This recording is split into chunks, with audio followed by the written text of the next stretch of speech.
up, ladies and gentlemen, boys and girls? Welcome to episode, I think we're on 74, something like that, of the Be Greyt podcast. Oh, boy. Week one's in the books, ladies and gentlemen. Week one is in the books. Not a great week for me picks-wise, but I gotta tell you, I don't think I have ever been so happy to go 5-5 in picks. I don't think I've ever been so happy. Do you want to know why? I'll tell you why. Because so many great things happened. So many great things happened this weekend. So many. And we're going to get into it. We're not going to discuss every single little game. Okay? We'll discuss Bill Belichick's disaster class last night. We'll discuss Arch Manning being exposed. We'll discuss Alabama being dead. Dead. We'll discuss the good Notre Dame Miami game. And you best believe we will discuss your boy being so incredibly right about them LSU Tigers. All right? So let's get into it. Where should we start? You know what? I'll start with the thing I'm going to talk about the least, and that's Bill Belichick last night. It's a real good thing that I changed my pick to TCU. Literally, like right before the episode where I made the picks, I was North Carolina all off season, and then I did the episode and I went TCU, and boy, did I save myself from embarrassment. I had a feeling, but I will say, I was not expecting the blowout that I saw last night. That was embarrassing. I think Gio Lopez is not a bad football player, but boy, Freddie Kitchens makes him look terrible. I gotta tell you. Look, I think it's going to take some time. I think it's going to take a few years for this to work, okay? These college kids, they can't play the type of defense Bill wants, that Bill played with the New England Patriots, where he had really good players on that team, okay? That's not what this is. They said it on ESPN last night, 70 transfers. 70. That's a lot, obviously. It's going to take time. So I'm not like all out on Bill Belichick. I'm not. I still think there's a chance this could work. I just think it's going to be a rough season. And TCU came in prepared, ready to fight, okay? They came in ready to win. They came in prepared. And it showed, and they won, and they blew out North Carolina. There. We talked about that. But let's go. Where should we go? Let's go to Texas, Ohio State, huh? The supposed best game of the weekend, which ended up being an absolute disaster. Okay? I'm going to tell you my issue. Or actually, you know what? No. I'm going to tell you what everyone's narrative is going to be coming out of the game, because we've already heard it. There's a few things. We're going to hear, Ohio State's defense is one of the best in the country. We're going to hear, Arch Manning was just nervous. He'll be okay. We're going to hear, the running game was no help. We're going to hear all those things. We're going to hear, don't worry, Texas will be fine this year. They're still national title contenders. Let me explain something. You're all idiots. Okay? First of all, I said on this podcast, I can't tell you what, I'm not going to go back and find the specific episode.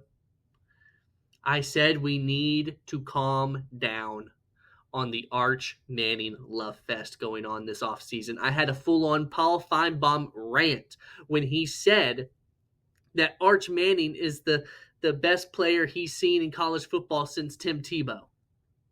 Like, apparently Johnny Manziel didn't exist. But I digress. Okay? I had a full-on meltdown rant about that. I told you, I said, look, I think Arch Manning is going to be good, but we're pretending like he's already great, and he's not. Now, I didn't think he'd look that bad. I mean, he looked legitimately awful.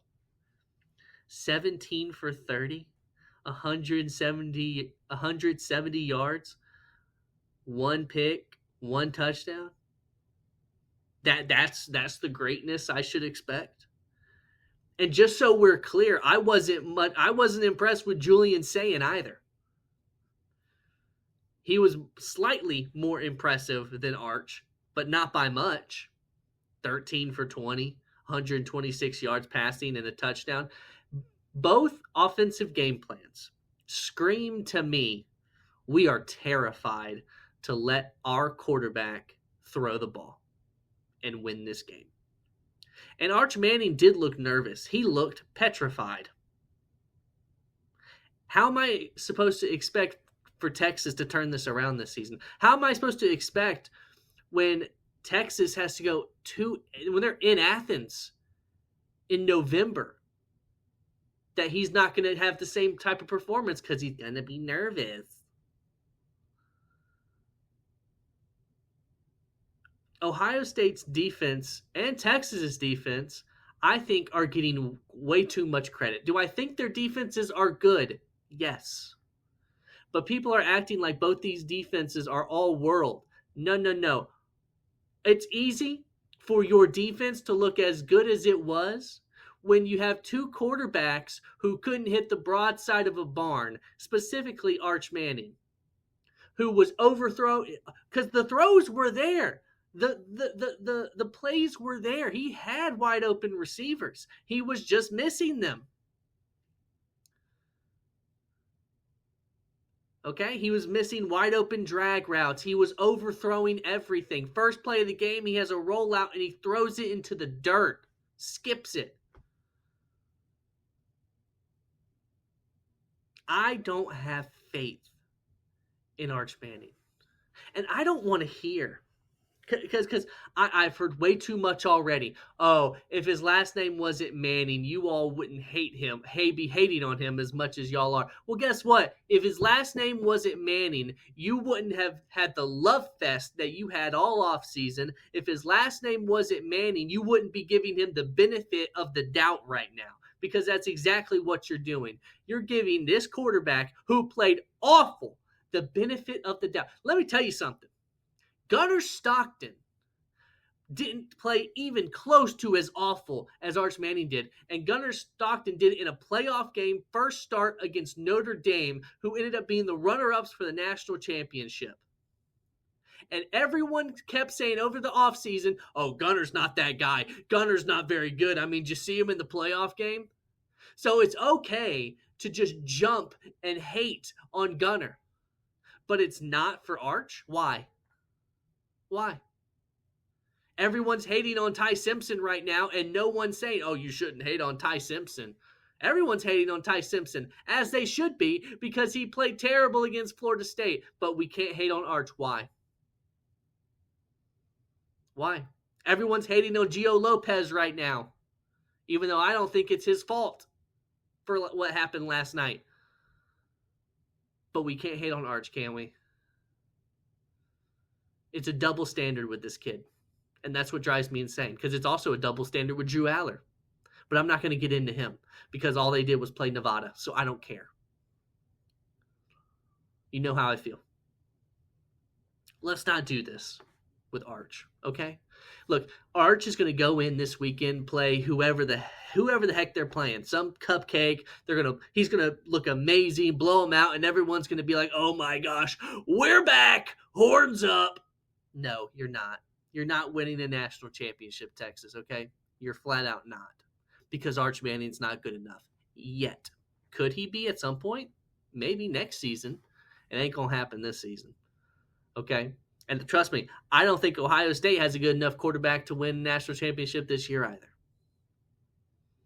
We'll get to the team who has a good enough quarterback to win a national championship here soon. We'll get to that team as I do my victory lap. But it's not either one of these. I thought that game was hilarious. And by hilarious, I mean hilariously bad. It looked sloppy. And don't tell me, oh, it's week 1. Of course it looks like there are teams that didn't look sloppy. Don't Florida State didn't look sloppy. Not one bit.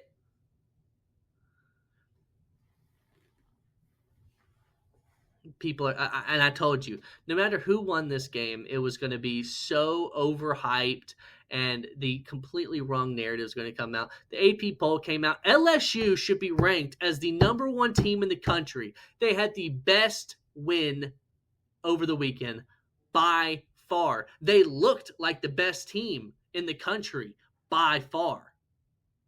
Their offense looked way better than either one of these offenses, and their defense looked just as good. They should be the number. How they're still behind Penn State is beyond me. Whoever, Drew Aller, and oh my gosh, I just had a complete brain fart on the name of Penn State's head coach, James Franklin. James Franklin, Drew Aller must have some sort of blackmail on some of these voters or something, whoever decides this. Because how is Penn State still ahead of LSU in the ranking? How? How is that even possible? How is Alabama still ranked at all? You know what?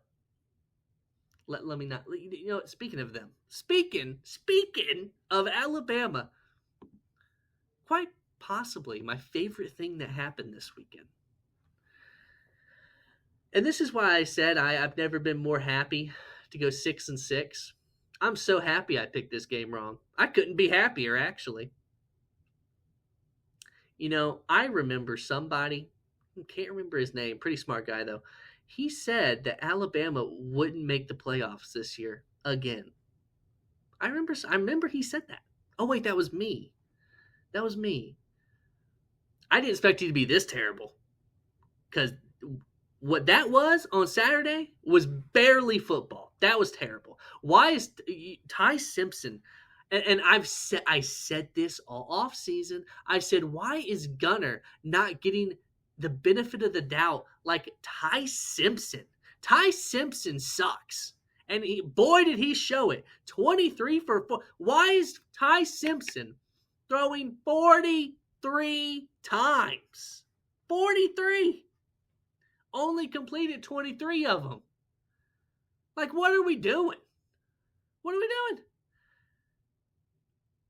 Like, I don't understand what we're doing. Ryan Williams, who, again, I remember a smart person this offseason who said that Ryan Williams had one cool spin move at Georgia, and for the rest of the season, he was borderline irrelevant.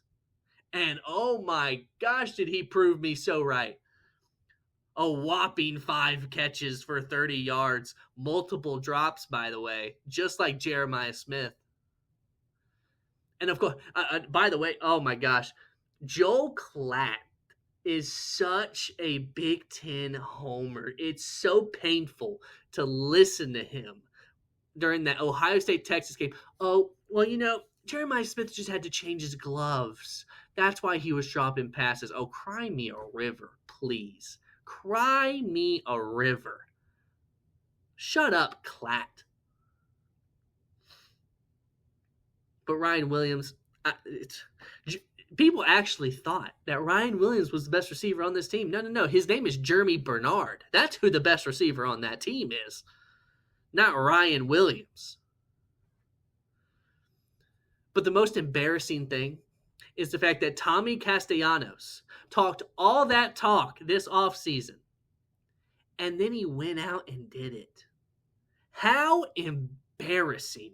Nick Saban's Alabama would never. Nick Saban's Alabama would have went out here and beat this team by 40. But no, you lose by 2 touchdowns. While Tommy Castellanos only threw the ball 14 times and was Florida State's leading rusher. And you lost. How embarrassing. And there's videos going around on Twitter showing Alabama defensive players showing no effort whatsoever. It's embarrassing. And I couldn't be happier because you deserve it. You deserve everything that's happening to you. Your charmed existence is over. The legacy is dead. Bama is dead. The kingdom has fallen. This is your new reality. And you just got to live with it and accept it. Because I'm going to tell you something. Kalen DeBoer, you think Kalen DeBoer's getting fired after this season, even if he goes, let's say, 7-5 or whatever? No, he's not. He has a $60 million buyout. $60 million. And I know what you're thinking. Oh, Bama surely has $60 million. I'm sure they do. But guess what? We're in the NIL era now, where you need every bit of that $60 million to get some players. Because clearly you're going to need a quarterback real soon. Or you're to be honest, you're going to need a lot more than a quarterback. Because that offensive line didn't play well. That entire defense didn't play well. So good luck. You're not going to be able to afford that buyout. And if you do, then again, you're going to have to pay a new coach to come in here. And who exactly you think going to come here after this? Dan Lanning, he said no the first time. You're in an even worse situation now. Why would he say yes? Are we going to start is Alabama? Am I going to see Alabama fans on Twitter again saying, "Oh, Kirby's going to come coach us"? Oh, shut up! Shut up, Steve. Are you like? It's a sad state of affairs, but I love it. I live for this. For Florida State, do I think they're a really good football team? No, I don't. I think Alabama just sucks.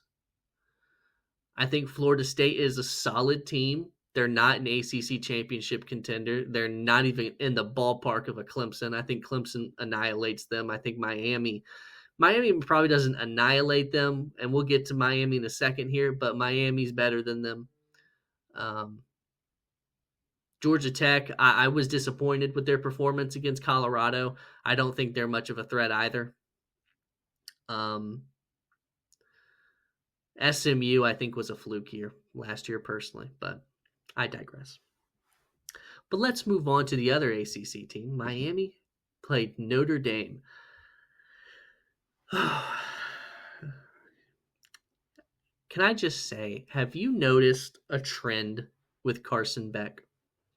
When he was at Georgia last year, Georgia had a really hard time running the ball. And it is seeming to me like Miami might be in for the same issue. Specifically in the second half, Miami didn't really run the ball successfully at all. And you notice how much better Georgia's run game looked against. Okay, it was against Marshall, yes.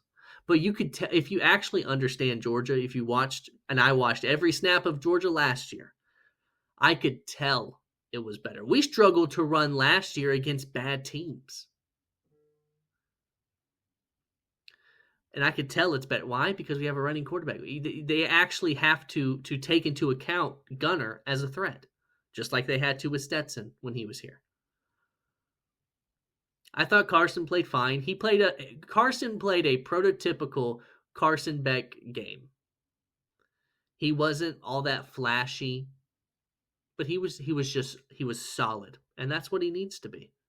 Now his wide receivers bailed him out because that one-handed catch was fabulous. Should have been a pick. Let's just be honest. Okay, let's not pretend like that didn't happen. That very well could have been a pick. He's very lucky that his receiver had a tremendous catch. And on Notre Dame side, CJ Carr I thought was fine. I don't think he was anything special. What I cannot physically understand is why Jeremiah Love is only getting 10 carries. I'm not understanding that. Jeremiah Love has the potential to be the best player in football this year, and we're giving him 10 carries. That's embarrassing. He should be getting at least 1 carry per possession, more than likely 2 or 3 per possession, not 10 total. I don't know why that's the case. I don't know why he's only getting 10 carries, but that cannot continue. If Notre Dame's going to consistently win football games and make the playoffs, they're going to need Jeremiah Love to have a lot more than 10 carries. That 10 is going to need to be 20.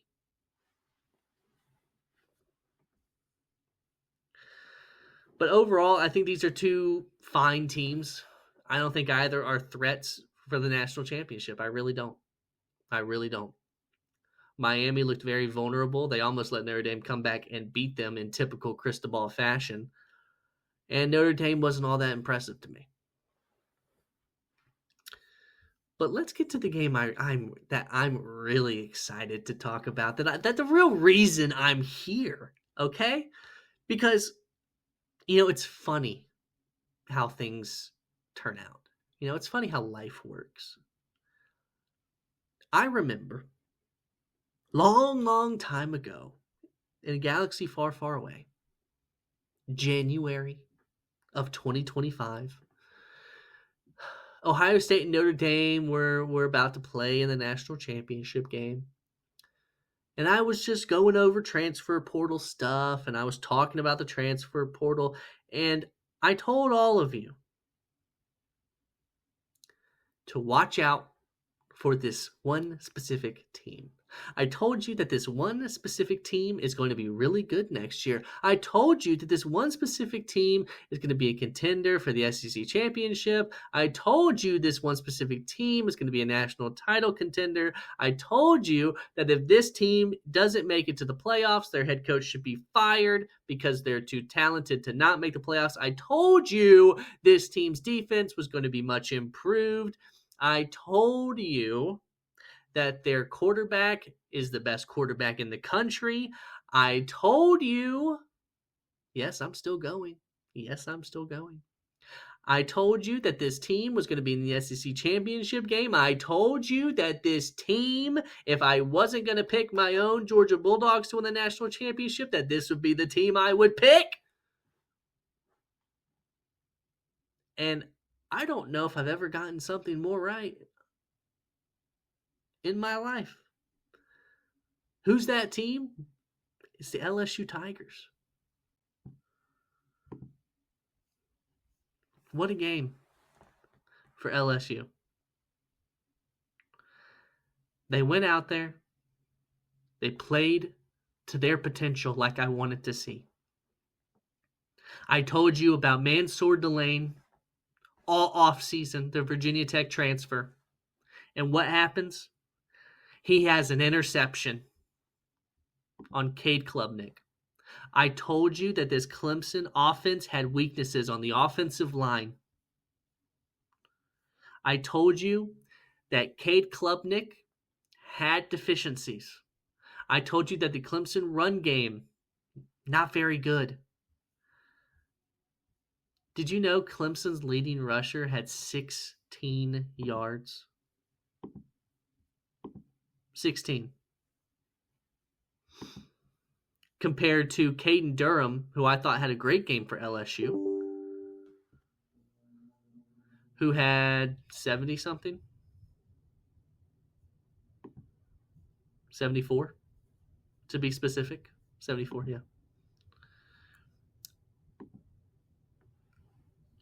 Garrett Nussmeier had a tremendous game, completely outplayed Cade Klubnik. Garrett Nussmeier, 28 for 38, 232 passing yards and a touchdown, while Cade, 19 for 38, yikes, 230 yards passing, 0 touchdowns, and an interception. I told you this defense was going to be so much better, and it was. That defense was phenomenal. Harold Perkins Jr. looked like he had reversed the clock and was back where he needed to be. Whit Weeks had game of his life, career day for Whit Weeks.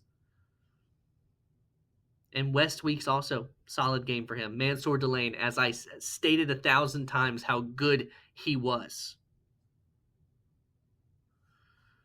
AJ Halsey, I mentioned him in the preview. Also a good game for him. Jack Pyburn, solid day. Patrick Payton, a solid day. A lot of these are transfers that I'm talking right now. Okay? A lot of these things I'm mentioning are transfer guys. On the receiving side, Aaron Anderson had a career day. He was fantastic for LSU. Barian Brown, who I mentioned, he played solid.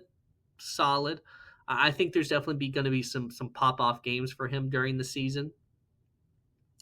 Bauer Sharp, the tight end transfer from Oklahoma, a really good game, along with Trey'Dez Green, who had an amazing catch for a touchdown in the end zone, 1-on-1. He's just was much bigger than Terrell. But it just feels that whole thing, that whole game, I was just watching, and at the whole time I was just confident. Even when Clemson was winning, even though they went into halftime leading 10-3, I never doubted. Because I knew LSU was the better team. They just needed the offense to just get it going. Because once it got going, I knew LSU would win. And that's exactly what happened. That was a great win for LSU. And look, Clemson has a really good football team. They're not out of this. Okay? Clemson will be in the playoff. Okay? Someone will have to beat them in the playoffs. Might be LSU again. Who knows? But I will say that Clemson offense did look a lot weaker than I thought it would look. But that defense was as advertised. For sure. But I'm sitting here knowing that I picked LSU Georgia SEC championship game, and the two other teams that were thought to be the contenders to stop that, being Texas and Alabama, both lost. I'm feeling really good about my prediction. I'm feeling really good about that Georgia LSU SEC championship prediction.